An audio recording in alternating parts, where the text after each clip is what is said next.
हमेशा ये दावा करते हैं कि इतिहास असी सिरजिया।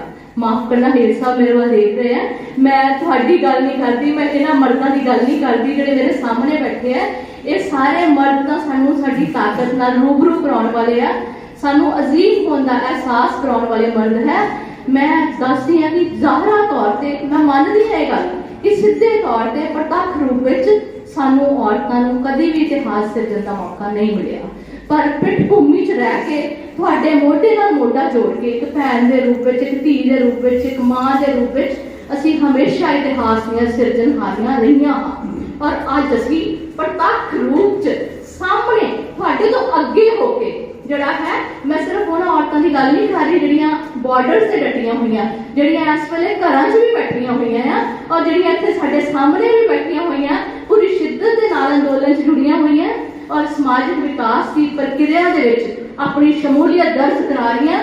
मैं अज सारियां उन्हां औरतां नूं इस मंच तो सलाम करदी हां। मैं थोड़ी उस मशक्कत नूं संधू साहब जामावर धर्मिंदर, मैं उस मशक्कत नूं भी सलाम करदी हां जिस मशक्कत दे नाल तुसीं पिछले दिनी 26 तो बाद डोलदे हुए जिहड़ा डोल चुका विश्वास सी, डोलदे हुए विश्वास नूं मुड़ स्थापित किया। और मैं इस मंच तो दावे नाल ये गल कहनी हां कि मेरा वीर राकेश टकैत, ओदी तोर अंदरों निकले हंझू, ओदी ज़मीर चों निकले अथरू और उन्हां अथरुआं दे नाल नाल रंधावा साहब जामावर साहब तुहाडीआं टिप्पणियां, तुहाडे शब्द, तुहाडे भाषण जिहड़े है उन्होंने भी उन्नी ही निर्णायक भूमिका अदा की है कि 26 तो एकदम बाद जिहड़े है काफलियां दे काफले जिहड़े है वो दिल्ली वाल मुड़ बहीरा घट चले है, नहीं तो असीं तां मर गए सी, खत्म हो गए सी। असीं ये गल मनण च भी बिल्कुल इनकारी नहीं हां।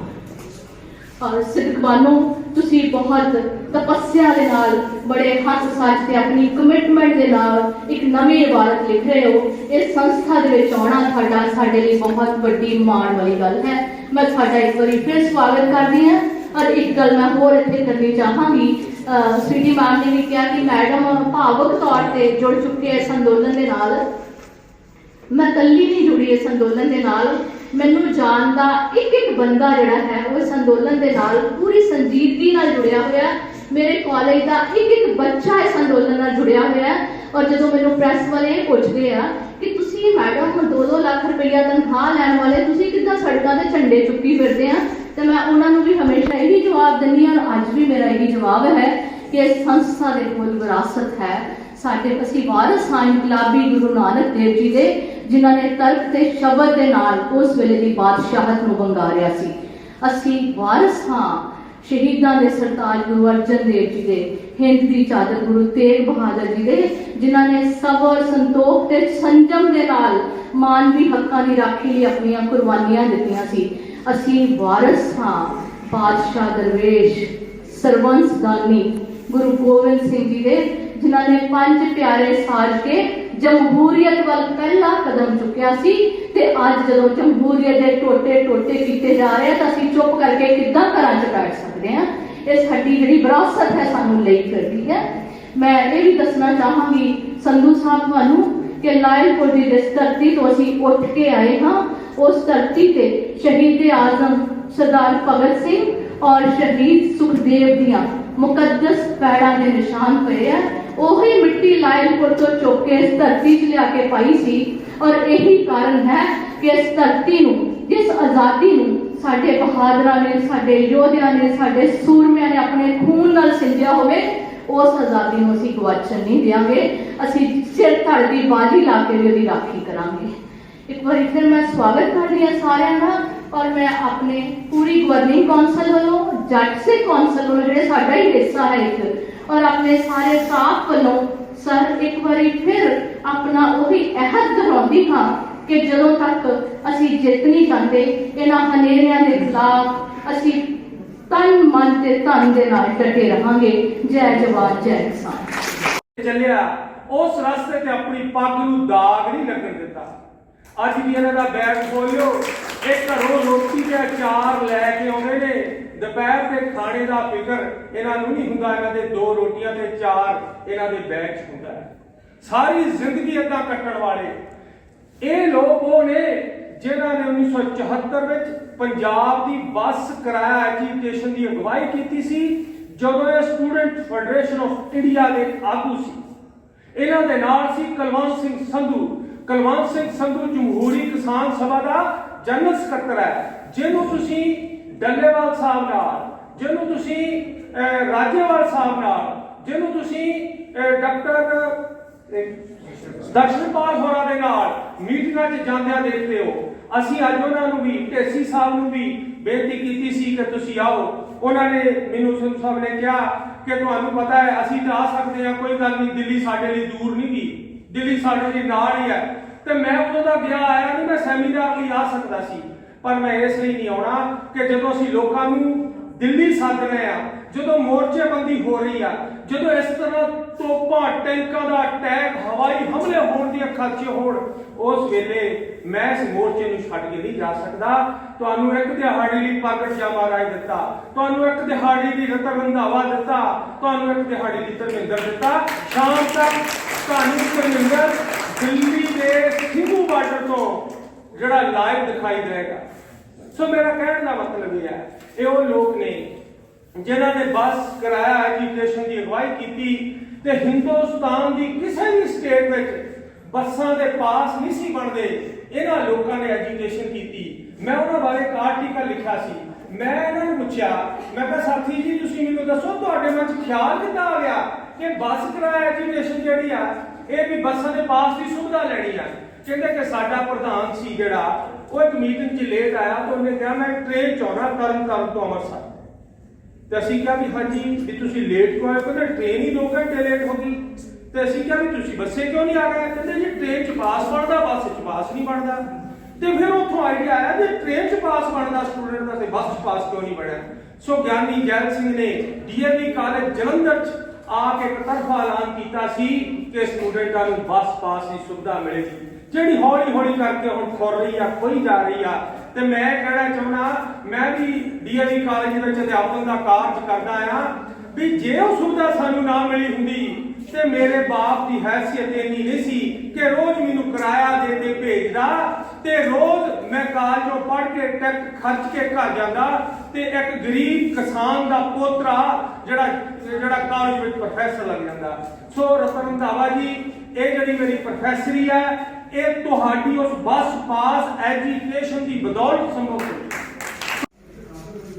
ਸਾਰੇ ਲੋਕਾਂ ਨੂੰ ਉਹਦਾ ਬਹੁਤ ਵੱਡਾ ਦੁੱਖ ਹੈ। ਅਸੀਂ ਜਿਸ ਦਿਨ ਤੋਂ ਮੋਰਚਾ ਜਾਂ ਇਹ ਲੜਾਈ ਸ਼ੁਰੂ ਕੀਤੀ ਆ, ਉਸ ਦਿਨ ਤੋਂ ਹੀ ਅਸੀਂ ਬੜੇ ਸੁਚੇਤ ਰੂਪ ਦੇ ਵਿੱਚ ਸਿਆਸੀ ਆਗੂਆਂ ਨੂੰ ਜਾਂ ਜਿਨ੍ਹਾਂ ਤੇ ਸਾਨੂੰ ਪਤਾ ਆ ਕਿ ਸਰਕਾਰ ਸਾਡੇ 'ਚ ਬੰਦੀ ਦੇ ਸਕਦੀ ਆ, ਉਹਨਾਂ ਵੱਲ ਗਹਿਰੀ ਨਿਗਾਹ ਰੱਖੀ। ਉਹਦਾ ਨਤੀਜਾ ਇਹ ਸੀ ਕਿ ਜਿਹੜਾ ਦੀਪ ਸਿੱਧੂ ਆ, ਅਸੀਂ ਪਹਿਲੇ ਦਿਨ ਤੋਂ ਹੀ ਉਹਦੇ ਪ੍ਰਤੀ ਇੱਥੇ ਜਦੋਂ ਅਸੀਂ ਟੋਲ ਪਲਾਜ਼ੇ ਘੇਰੇ ਆ, ਉਹਦੇ ਵੱਖਰੀ ਸਟੇਜ ਲਾਈ। ਅਸੀਂ ਉਹਨਾਂ ਦਿਨਾਂ ਦੇ ਵਿੱਚ ਹੀ 2 ਤਰ੍ਹਾਂ ਦਾ ਸੋਚਣ ਦਾ ਢੰਗ ਸੀ। ਜਿਵੇਂ ਮੈਂ ਪਹਿਲਾਂ ਕਿਹਾ ਕਿ ਟਰੈਕਟਰ ਮੋਟਰਸਾਈਕਲ ਅਸੀਂ ਯੂਥ ਬਾਰੇ ਅਚੇਜ ਕੀਤਾ ਸੀ, ਇਹ ਸਾਡੇ ਨਾਲ ਹੋ। ਇਹਨਾਂ ਦਿਨਾਂ ਦੇ ਵਿੱਚ ਹੀ ਗੀਤ ਕਲਾਕਾਰ ਲੈ ਕੇ ਆਏ ਆ ਜਿਹੜੇ ਕਿਸਾਨਾਂ ਦੇ ਪੱਖ ਦੇ। ਜਦੋਂ ਕਲਾਕਾਰ ਆਏ ਆ, ਕਲਾਕਾਰਾਂ ਦੇ ਨਾਲ ਯੂਥ ਦੇ ਆਪੇ ਬੜੇ ਲੀਡਰ ਵੀ ਆਏ। ਉਹ ਜਿਹੜੇ ਆਪਣੇ ਆਪ ਨੂੰ ਕਦੇ ਯੂਥ ਲਈ ਉਹਨਾਂ ਕੋਈ ਕੰਮ ਨਹੀਂ ਕੀਤਾ, ਕੋਈ ਕਾਜ ਨਹੀਂ ਕੀਤਾ। ਜਿਹੜੀ ਲੜਾਈ ਗੁੰਡਾਗਰਦੀ ਦੀ ਲੜਾਈ ਸਾਡੇ ਪੰਜਾਬ ਦੇ ਵਿੱਚ ਹੈ, ਗੈਂਗਸਟਰ ਵਾਰ ਜਿਹਨੂੰ ਆਪਾਂ ਕਹਿੰਦੇ ਆ, ਉਹਦੇ ਵਿੱਚੋਂ ਜਿਹੜੇ ਪੈਦਾ ਹੋਏ ਆ, ਉਹ ਆਪੂ ਲੀਡਰ ਬਣ ਗਏ ਯੂਥ ਦੇ ਵੀ ਅਸੀਂ ਇਹਨਾਂ ਦੇ ਨਾਲ ਹੋ। ਸਾਡੀ ਉਹਦੇ ਤੇ ਵੀ ਨਿਗਾਹ ਸੀ। ਜਿਹੜਾ ਸਟੇਜ ਦਾ ਟਾਈਮ ਆ, ਉਹਦੇ ਬਾਰੇ ਚਿੰਤਾਵਾਂ ਜਿਹੜੀਆਂ ਤੁਹਾਡੀਆਂ ਉਹ ਸਾਡੀਆਂ ਨਹੀਂ ਸੀ ਵੀ ਟਾਈਮ ਹਰਿਆਣੇ ਨੂੰ ਘੱਟ ਮਿਲਦਾ। ਕਿਉਂ ਘੱਟ ਮਿਲਦਾ? ਕਿਉਂਕਿ ਪੰਜਾਬ ਦੀ ਪਹਿਲਾਂ ਹੀ ਲੜਾਈ 32 ਜਥੇਬੰਦੀਆਂ ਜਿਹੜੀਆਂ ਜਾ ਕੇ ਬੈਠੀਆਂ ਸੀ, ਉਹ ਹੈ ਹੀ ਪੰਜਾਬ ਦੀਆਂ ਸੀ। ਉਹ ਪੰਜਾਬ ਦੀਆਂ ਸੀ। ਜਦੋਂ ਪੰਜਾਬ ਦੀਆਂ ਹੋਣ ਕਰਕੇ ਉਹ ਸਟੇਜ ਤੇ ਕੁਦਰਤੀ ਹੈ ਇਹ ਨੌਬਤ ਟਿਕਰੀ ਬਾਰਡਰ ਤੇ ਨਹੀਂ ਆਉਂਦੀ, ਇਹ ਗਾਜ਼ੀਪੁਰ ਬਾਰਡਰ ਤੇ ਨਹੀਂ ਆਉਂਦੀ, ਇਹ ਸਿੰਘੂ ਬਾਰਡਰ ਤੇ ਆਉਂਦੀ ਸੀ। ਕਿਉਂਕਿ ਬੱਤੀਆਂ ਵਾਲੇ ਜਿਹੜੇ ਜ਼ਿਆਦਾ ਜਿਹੜਾ ਪੰਜਾਬ ਦਾ ਹਿੱਸਾ ਆ ਉਹ ਇੱਧਰ ਬੈਠੇ ਸੀ, ਇੱਧਰ ਹਰਿਆਣਾ ਘੱਟ ਸੀ ਪੀਲੀ ਸਟੇਜ ਦੇ। ਜਿਹੜਾ ਟਿਕਰੀ ਵਾਲਾ ਆ ਉਹਦੇ ਉੱਤੇ ਹਰਿਆਣਾ ਬਹੁਤ ਜ਼ਿਆਦਾ ਵੱਡੀ ਮਾਤਰਾ ਦੇ ਵਿੱਚ ਬੈਠਾ ਹੋਇਆ। ਉੱਥੇ ਇਹ ਸਮੱਸਿਆਵਾਂ ਉੱਥੇ ਵੀ ਆਈਆਂ, ਵੈਸੇ ਬੱਤੀਆਂ ਦੀ ਸਟੇਜ ਦੇ ਉੱਤੇ ਉੱਥੇ ਵੀ ਆਈਆਂ, ਪਰ ਸਾਡਾ ਜਿਹੜਾ ਇਹ ਆ ਹੁਣ ਕਈ ਵਾਰ ਮਹਿਸੂਸ ਕੀਤਾ ਜਾਂਦਾ, ਜਿਸ ਤਰ੍ਹਾਂ ਭੈਣ ਜੀ ਹੋਰਾਂ ਨੇ ਕਿਹਾ ਵੀ ਸਾਨੂੰ ਵੀ ਟਾਈਮ ਲੈਣ ਦੇ ਵਿੱਚ ਸਮਾਂ ਲੱਗਾ। ਅਸੀਂ ਉੱਥੇ ਬੈਠੇ ਆ, ਇੱਕ ਢੇਰ ਆ। ਅਸੀਂ ਵੀ ਜਦੋਂ ਕਿਸੇ ਦੀ ਗੱਲ ਕਰਦੇ ਆ ਤੇ 32 ਆ ਲੋਕ ਜਿਹੜੇ ਸਟੇਜ ਨੂੰ ਚਲਾਉਣ ਵਾਲੇ, ਤੇ 32 ਲੋਕਾਂ ਦੇ ਵਿੱਚ ਜਚਾਉਣਾ ਪੈਣਾ ਵੀ ਇਹ ਕੌਣ ਆ, ਕਿੰਨੇ ਬੋਲਣਾ, ਕਾਹਦਾ ਕਰਕੇ ਬੋਲਣਾ। ਫਿਰ 32 ਚਾਹੁੰਦੇ ਆ ਸਾਡਾ ਇੱਕ ਬੁਲਾਰਾ ਤੇ ਰੋਜ਼ ਬੋਲੇ। ਬੱਤੀਆਂ ਦੇ ਨਾਲ ਬੱਤੀਆਂ ਦੀਆਂ ਹੋਰ ਜਥੇਬੰਦੀਆਂ, ਸਮਰਥਕ ਜਥੇਬੰਦੀਆਂ, ਉਹਨਾਂ ਨੂੰ ਵੀ ਅਸੀਂ ਟਾਈਮ ਦੇਣਾ, ਇਹਦੇ ਵਿੱਚ ਹਰਿਆਣੇ ਨੂੰ ਵੀ ਟਾਈਮ ਦੇਣਾ। ਇਸ ਕਰਕੇ ਇੱਕ ਤੇ ਸਾਂਝੇ ਮੋਰਚੇ ਦੀਆਂ ਇਹ ਆਪਣੀਆਂ ਮੁਸ਼ਕਲਾਂ ਸਟੇਜ ਦੀਆਂ, ਜਿਹਦੇ ਵਿੱਚ ਬਹੁਤ ਸਾਰੇ ਲੋਕਾਂ ਨਾਲ ਬੇਇਨਸਾਫੀ ਵੀ ਹੋਈ ਹੋਊਗੀ, ਉਹਦੇ ਵਿੱਚ ਕੁਝ ਘਾਟਾਂ ਕਮਜ਼ੋਰੀਆਂ ਸਾਡੀਆਂ ਰਹੀਆਂ ਹੋਣਗੀਆਂ। ਇੱਕ ਤੇ ਇਹ ਆ ਵੀ ਅਸੀਂ ਉਹਨਾਂ ਕਲਾਕਾਰਾਂ ਨਾਲ, ਨੌਜਵਾਨਾਂ ਨਾਲ ਪਹਿਲੇ ਦਿਨ ਤੋਂ ਵਤੀਰਾ ਸੀ ਵੀ ਇਹਨਾਂ ਨਾਲ ਸਾਡੇ ਲੋਕ ਆ ਰਹੇ, ਅਸੀਂ ਹਮਦਰਦੀ ਭਰਿਆ ਰੱਖਿਆ। ਦੀਪ ਸਿੱਧੂ ਵੀ ਔਰ ਲੱਖਾ ਸਧਾਣਾ ਵੀ ਸਾਡੀ ਸਟੇਜ ਤੇ ਆਉਂਦਾ ਸੀ ਤੇ ਟਾਈਮ ਆਪਣੀ ਮਰਜ਼ੀ ਨਾਲ ਮੰਗਦਾ ਸੀ। ਮੈਂ ਕਿਹੜੇ ਵਕਤ ਬੋਲਣਾ ਇਹ ਉਹਦਾ ਫੈਸਲਾ ਸੀ, ਸਾਡਾ ਫੈਸਲਾ ਨਹੀਂ ਸੀ। ਵੀ ਉਹ ਆ ਕੇ 5 ਮਿੰਟ ਬਹਿੰਦਾ ਆ ਤੇ ਫਿਰ ਅਗਲੇ ਦਿਨ ਵੀਡੀਓ ਆਉਂਦੀ ਆ ਜਿਹੜੇ ਸਾਰੇ ਪਾਏ ਜਾਂਦਾ ਮੈਂ ਅੱਧਾ ਘੰਟਾ ਉੱਤੇ ਬੈਠਾ ਰਿਹਾ, ਮੈਨੂੰ ਟਾਈਮ ਨਹੀਂ ਮਿਲਿਆ। ਇਹ ਸਾਡੇ ਨਾਲ ਬੇਇਨਸਾਫੀ, ਇਹ ਸਾਡੇ ਨਾਲ ਧੱਕਾ ਹੈ, ਸੰਯੁਕਤ ਮੋਰਚੇ ਨਾਲ ਧੱਕਾ। ਜੇ ਅਸੀਂ ਯੂਥ ਦੇ ਵਿੱਚੋਂ ਕੋਈ ਆ ਰਿਹਾ ਉਹਨੂੰ ਸਮਾਂ ਦੇ ਰਹੇ ਹਾਂ ਤੇ ਇਹਦਾ ਭਾਵ ਇਹ ਨਹੀਂਗਾ ਵੀ ਉਹ ਸਾਰਾ ਕੁਝ ਉਹ ਬਣ ਗਿਆ। ਸਾਡੇ ਬਹੁਤ ਬਜ਼ੁਰਗ ਲੀਡਰ ਉੱਥੇ ਬੈਠੇ ਆ, ਸਾਰੇ ਬੈਠੇ ਆ, ਰੋਜ਼ ਸਮਾਂ ਉਹਨਾਂ ਨੂੰ ਨਹੀਂ ਮਿਲਦਾ। ਇਸ ਕਰਕੇ ਇਹ ਜਿਹੜੀਆਂ ਗੱਲਾਂ ਹੈਗੀਆਂ ਸੀ। ਦੂਸਰਾ 26 ਨੂੰ ਵਾਪਰਿਆ ਹੈ, ਜਿਹੜੀ 25 ਦੀ ਸ਼ਾਮ ਨੂੰ ਸਟੇਜ ਆ, 25 ਦੀ ਸ਼ਾਮ ਨੂੰ ਸਾਡਾ ਰੋਜ਼ ਆ ਵੀ ਅਸੀਂ 5 ਵਜੇ ਸਟੇਜ ਸਮਾਪਤ ਕਰਦੇ। ਅਸੀਂ ਸਟੇਜ ਸਮਾਪਤ ਕਰਕੇ ਉਹਦੇ ਤੋਂ ਬਾਅਦ ਸਵੇਰੇ ਵੀ ਸਾਡੇ ਧਾਰਮਿਕ ਪ੍ਰੋਗਰਾਮ ਨਾਲ ਸ਼ੁਰੂ ਹੁੰਦੀ ਆ, ਸ਼ਾਮ ਨੂੰ ਰਹਿ ਰਾਸਤਾ ਪਾਠ ਉੱਥੇ ਗ੍ਰੰਥੀ ਸਿੰਘ ਕਰ ਰਿਹਾ ਸੀ। ਕਰਕੇ ਜਦੋਂ ਉਹਨਾਂ ਅਰਦਾਸ ਕੀਤੀ ਆ ਉਸ ਵੇਲੇ ਸਟੇਜ ਤੇ ਫਿਰ ਕੋਈ ਬਹੁਤੀ ਨਸ ਰੱਖਿਆ ਨਾ, ਬਹੁਤੇ ਲੋਕ ਹੁੰਦੇ ਜਿਨ੍ਹਾਂ ਨੇ ਰਹਿ ਰਾਸਤਾ ਪਾਠ ਸੁਣਨਾ ਆ, ਕੋਈ ਸੰਗਤਾਂ ਵਿੱਚ ਬੈਠੀਆਂ ਹੁੰਦੀਆਂ ਉਹ ਬੈਠੀਆਂ ਸੀ। ਉਸ ਵੇਲੇ ਉਹ ਆਏ, ਉਹ ਪ੍ਰਸ਼ਾਦ ਵੰਡਣ ਲੱਗਾ, ਉਸਨੂੰ ਮਾਈਕ ਹੋਇਆ, ਉਹਨਾਂ ਮਾਈਕ ਹੋ ਕੇ ਆਪਣਾ ਭਾਸ਼ਣ ਸ਼ੁਰੂ ਕੀਤਾ, ਜਿਹਦੇ ਵਿੱਚ ਧਰਮਿੰਦਰ ਵੀ ਜਾਂਦਾ, ਜਦੋਂ ਲੱਖੇ ਦੇ ਹੱਥੋਂ ਮਾਈਕ ਹੁੰਦਾ ਧਰਮਿੰਦਰ ਵੀ ਉੱਥੇ ਜਾਂਦਾ। ਫਿਰ ਉਹਦੇ ਤੋਂ ਬਾਅਦ ਦੀਪ ਸਿੱਧੂ ਆਉਂਦਾ, ਉਹ ਸਾਡੇ ਵਿੱਚ ਪ੍ਰਚਾਰ ਕਰ ਰਹੇ ਸੀ। ਅਸੀਂ ਕਹਿੰਦੇ ਹਾਂ ਅਸੀਂ ਕਿਸਾਨ ਅੰਦੋਲਨ ਲੜਨ ਗਏ, ਸਾਡੇ ਸਾਹਮਣੇ ਕਾਲੇ ਕਾਨੂੰਨ ਆ ਜਿਨ੍ਹਾਂ ਨੂੰ ਰੱਦ ਕਰਾਉਣਾ। ਉਹ ਕਹਿ ਰਹੇ ਸੀ ਕਿ ਅਸੀਂ ਪਹਿਲਾਂ ਵੀ ਤੁਸੀਂ ਇੱਥੇ ਉਹਦੇ ਸੁਣੀ ਉਹਨਾਂ ਦੇ ਖਾਲਿਸਤਾਨ ਦੇ ਨਾਰੇ ਹੈ। ਉਹ ਕਹਿੰਦੇ ਸੀ ਵੀ ਅਸੀਂ ਜਾ ਰਹੇ ਹਾਂ ਲਾਲ ਕਿਲੇ ਦੇ ਉੱਤੇ ਝੰਡਾ ਚੜਾਉਣਾ ਜਾ ਰਹੇ। ਇਹ ਲੀਡਰਾਂ ਦੀਆਂ ਲੱਤਾਂ ਕੰਬ ਰਹੀਆਂ, ਇਹ ਲੀਡਰ ਅੱਗੇ ਨਹੀਂ ਵਧ ਰਹੇ, ਉਹ ਸਾਡੇ ਤੇ ਇਲਜ਼ਾਮ ਲਾ ਰਹੇ। ਅਸੀਂ ਸ਼ਾਂਤੀ ਦੀ ਅਪੀਲ ਕਰ ਰਹੇ। ਅਸੀਂ ਬੜਾ ਜਿਹੜੀਆਂ ਅੰਦਰ ਬੈਸਾਂ ਹੋਈਆਂ, ਅਸੀਂ ਉਹਨਾਂ ਨੂੰ ਕਿਹਾ ਵੀ ਜੇ ਆਪਾਂ ਰਾਜਨੀਤਿਕ ਪਰਿਵਰਤਨ ਕਰਨਾ ਹੈ ਤੇ ਫਿਰ ਲਾਲ ਕਿਲੇ ਤੇ ਝੰਡਾ ਚੜਾਉਣਾ ਜਾਇਜ਼ ਆ, ਤੇ ਫਿਰ ਉਹਦੀ ਰਾਖੀ ਵੀ ਵੱਡੀ ਪੱਧਰ ਤੇ ਕਰਨੀ ਪਊ। ਫਿਰ ਰਾਜਨੀਤਿਕ ਪਰਿਵਰਤਨ ਕਰਨਾ ਵਾ ਤਾਂ ਉੱਥੇ ਝੰਡਾ ਚਲਾ ਲਿਆ, ਫਿਰ ਆਪਣੇ ਜੋ ਰਾਸ਼ਟਰਪਤੀ ਤੇ ਪ੍ਰਧਾਨ ਮੰਤਰੀ ਵੀ ਤੈਅ ਕਰੋ, ਤਾਂ ਹੀ ਤੁਸੀਂ ਉਹਦੇ ਤੇ ਕਬਜ਼ਾ ਰੱਖ ਸਕੋਗੇ, ਨਹੀਂ ਤੇ ਨਹੀਂ ਰੱਖ ਸਕੋਗੇ। ਇਹ ਗਲਤ ਲੜਾਈ ਆ, ਇਹ ਨਹੀਂ ਇਸ ਪਾਸੇ ਨੂੰ ਜਾਣਾ। ਤੇ ਜਿਹੜੀ ਸ਼ਾਹ ਸਾਡੇ ਉੱਤੇ ਸਰਕਾਰ ਕਰ ਰਹੀ ਆ, ਸਾਡੇ ਤੇ ਖਾਲਿਸਤਾਨੀਆਂ ਦਾ ਧੱਬਾ, ਸਾਡੇ ਤੇ ਦੂਜਿਆਂ ਨਾਲ ਵਿਤਕਰੇ ਦੀਆਂ ਗੱਲਾਂ, ਉਹ ਸਾਰਾ ਕੁਝ ਸਾਡੇ ਉੱਤੇ ਸੱਚ ਸਾਬਤ ਹੋ ਜਾਊਗਾ। ਇਸ ਕਰਕੇ ਇਹ ਕਾਰਵਾਈ ਬਿਲਕੁਲ ਜਾਇਜ਼ ਨਹੀਂ, ਇਹਦੇ ਖਿਲਾਫ ਅਸੀਂ ਡਟ ਕੇ ਖੜੇ ਆ। ਅਸੀਂ ਇਹਦੇ ਤੋਂ ਰਾਖੀ ਕਰਾਂਗੇ, ਸੰਘਰਸ਼ ਦੀ ਅੰਦੋਲਨ ਦੀ ਰਾਖੀ ਕਰਾਂਗੇ।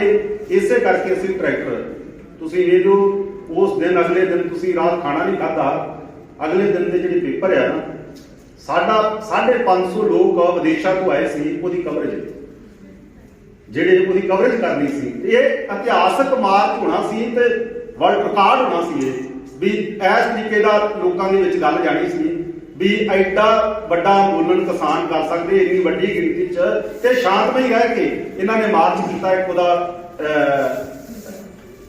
ਸਾਰੇ ਲੋਕਾਂ ਦੇ ਵਿੱਚ ਪ੍ਰਭਾਵ ਜਾਣਾ ਸੀ। ਉਸ ਪ੍ਰਭਾਵ ਨੂੰ ਉਸ ਘਟਨਾ ਨੇ ਖਤਮ ਕੀਤਾ। ਉਹਨੂੰ ਖਤਮ ਕਰਨ ਦੀ ਇੱਕ ਸਾਜ਼ਿਸ਼ ਸੀ, ਉਹ ਸਾਜ਼ਿਸ਼ ਸਾਡੇ ਨਾਲ ਹੋਈ ਆ। ਪਰ ਮੈਂ ਮਾਣ ਕਰਦਾ ਲੀਡਰਸ਼ਿਪ ਤੇ ਵੀ ਪੈਂਤੜਾ ਲੈ ਲਿਆ ਉਸੇ ਵੇਲੇ ਜਦੋਂ ਸਾਡੇ 8 ਵਜੇ ਟਰਾਲੀਆਂ ਚੱਲਣੀਆਂ ਸ਼ੁਰੂ ਹੋਈਆਂ ਇੱਕ ਮਜ਼ਦੂਰ ਕਿਸਾਨ ਸੰਘਰਸ਼ ਕਮੇਟੀ ਦੀਆਂ, ਉਸ ਵੇਲੇ ਵੀ ਅਸੀਂ ਅਗਵਾਈ ਕਰਕੇ ਉਧਰ ਨੂੰ ਖੜਾਂਗੇ, ਪਰ ਪੁਲਿਸ ਨੇ ਜਿਹੜੇ ਰਸਤਿਆਂ ਸਾਨੂੰ ਦਿੱਤਾ ਸੀ ਉਹ ਰਸਤਾ ਬਦਲ ਦਿੱਤਾ ਗਿਆ। ਉਹ ਰਸਤਾ ਬਦਲ ਦਿੱਤਾ ਗਿਆ। ਉਹ ਰਸਤੇ ਦੇ ਉੱਤੇ ਜਿਹੜੇ ਰਸਤੇ ਅਸੀਂ ਵਧਣਾ ਉਹਦੇ ਉੱਤੇ ਬੱਸਾਂ ਖੜੀਆਂ ਕਰ ਦਿੱਤੀਆਂ ਗਈਆਂ, ਗਾੜੀ ਸਰਕਾਰ ਖੜੀ ਕਰ ਦਿੱਤੀ। ਫਿਰ ਲੋਕ ਅਸੀਂ ਹੁਣ ਸਾਨੂੰ 2 ਮਹੀਨੇ ਤੋਂ ਉੱਪਰ ਸਮਾਂ ਹੋ ਗਿਆ ਦਿੱਲੀ ਬੈਠਿਆਂ ਨੂੰ, ਤੇ ਅਸੀਂ ਦਿੱਲੀ ਦੀਆਂ ਸੜਕਾਂ ਬਾਰੇ ਨਹੀਂ ਜਾਣਦੇ ਵੀ ਕਿਹੜੀ ਦਿਸ਼ਾ ਦੇ ਵਿੱਚ ਜਾਣਾ। ਤੇ ਜਿਹੜਾ ਸਧਾਰਨ ਕਿਸਾਨ ਪਿੰਡੋਂ ਟਰੈਕਟਰ ਲੈ ਕੇ ਗਿਆ ਉਹ ਦਿਸ਼ਾ ਨਹੀਂ ਜਾਣ ਸਕਦਾ।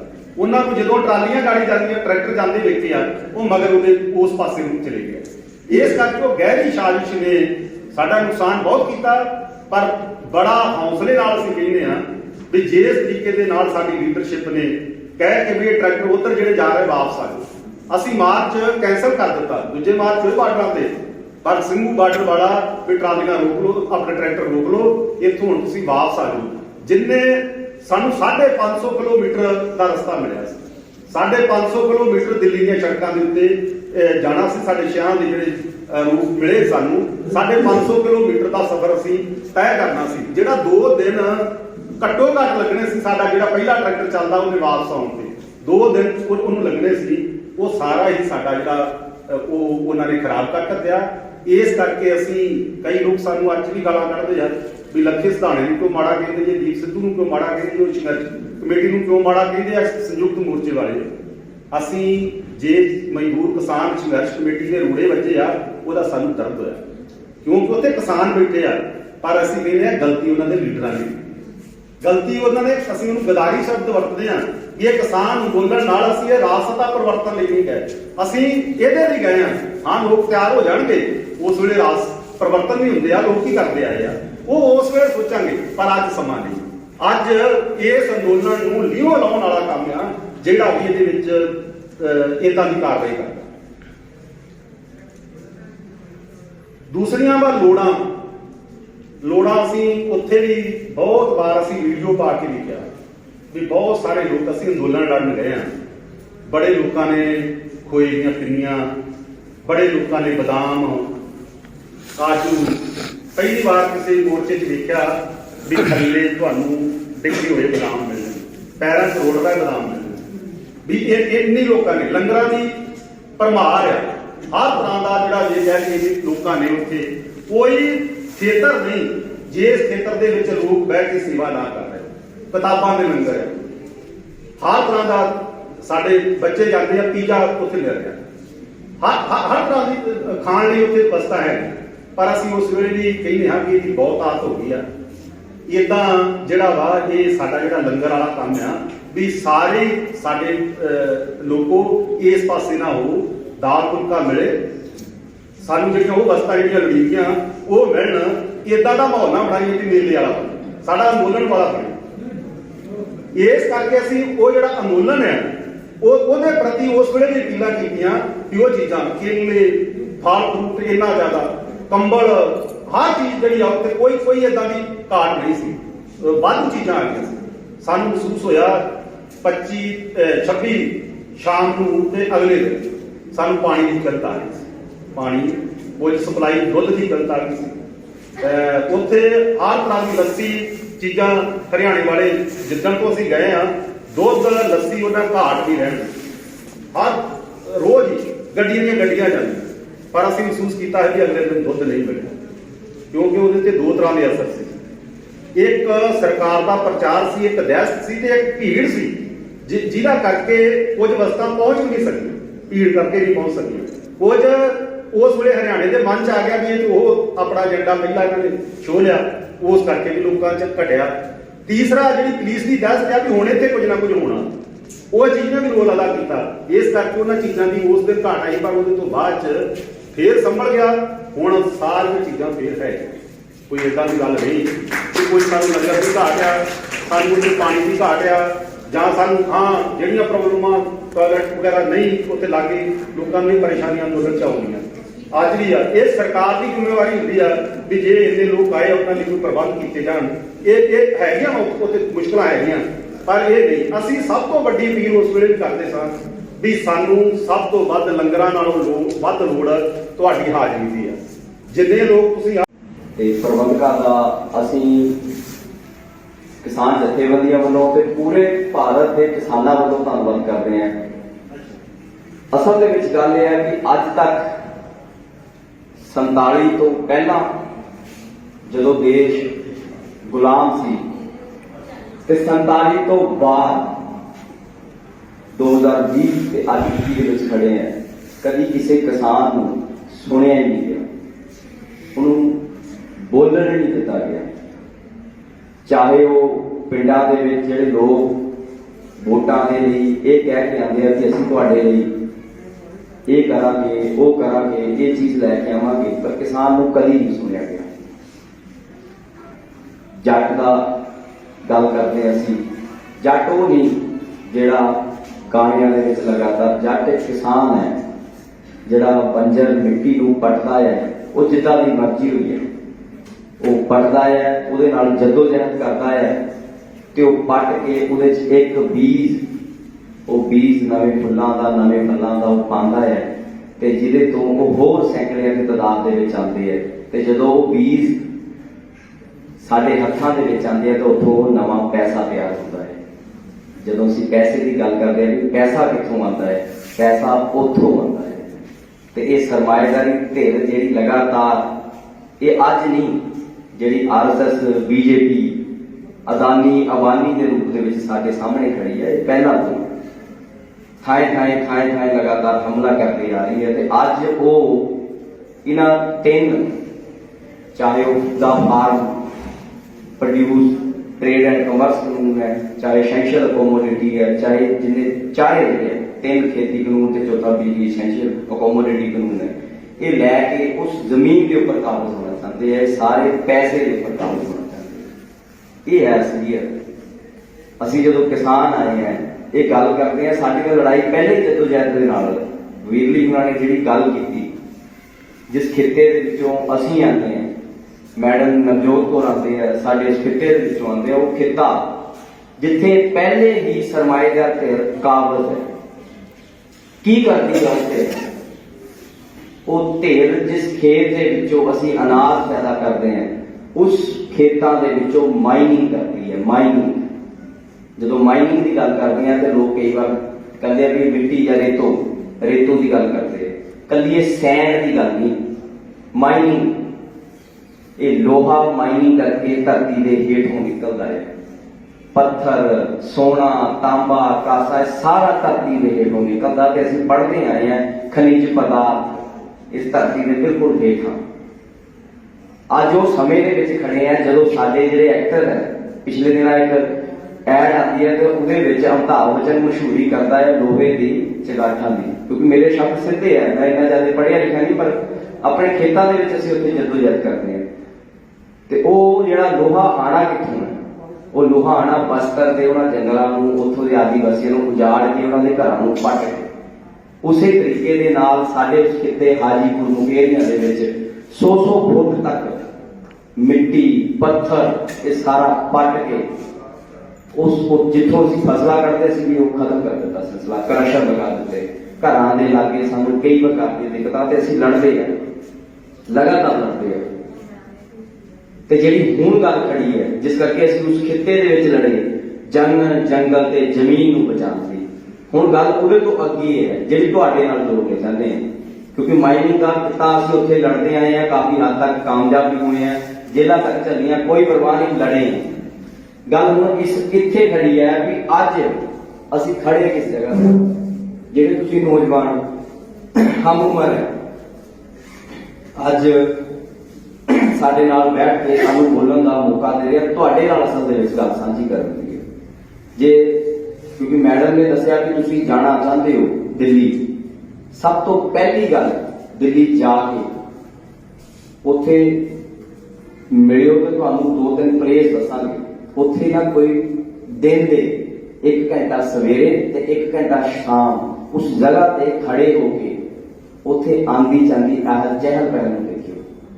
ਤੁਸੀਂ ਫੁੱਲ ਹੋ ਜਿਹੜੇ ਨਵੇਂ ਖਿੜੇ ਫੁੱਲ ਹੋ, ਪੜ੍ਹਦੇ ਹੋ ਸਕੂਲ ਕਾਲਜ ਦੇ ਵਿੱਚ ਪੜ੍ਹ ਕੇ ਇੱਕ ਨਵੀਆਂ ਆਸਾਂ ਹੈ, ਤੁਹਾਡੇ ਮਾਂ ਬਾਪ ਉਹ ਜਿਹੜਾ ਮਜ਼ਦੂਰੀ ਕਰਦੇ ਆ, ਢੁਆਂਡਾ ਲਾਉਂਦੇ ਆ, ਟੋਕਰੀ ਲਾਉਂਦੇ ਆ, ਉਹ ਸਿਰ ਗੰਜੇ ਹੋ ਜਾਂਦੇ ਆ ਤੇ ਤੁਹਾਨੂੰ ਥੋੜਾ ਬਹੁਤਾ ਪੈਸਾ ਦੇ ਕੇ ਇਹਨਾਂ ਸਕੂਲਾਂ ਦੇ ਵਿੱਚ ਪੜ੍ਹਨ ਨੂੰ ਭੇਜਦੇ ਤਾਂ ਤੁਹਾਨੂੰ ਆਸ ਹੁੰਦੀ ਹੈ।